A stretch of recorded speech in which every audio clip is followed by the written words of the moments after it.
اعوذ باللہ من الشیطان الرجیم، بسم اللہ الرحمن الرحیم۔ حضرت ابو ہریرہ رضی اللہ سے روایت ہے کہ رسول اللہ صلی اللہ علیہ وسلم نے فرمایا، ہمارا رب تبارک و تعالی ہر رات کے تہائی حصے میں پہلے آسمان کی طرف نزول فرماتا ہے، یعنی اترتا ہے، پھر کہتا ہے کہ کون ہے مجھ سے دعا مانگے تو میں اس کی دعا قبول کروں، اور کون ہے جو مجھ سے سوال کرے تو میں اسے عطا کروں، کون ہے جو مجھ سے بخشش مانگے تو میں اسے بخش دوں۔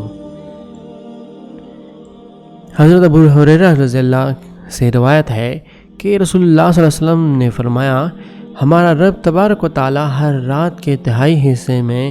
پہلے آسمان کی طرف نزول فرماتا ہے، پھر کہتا ہے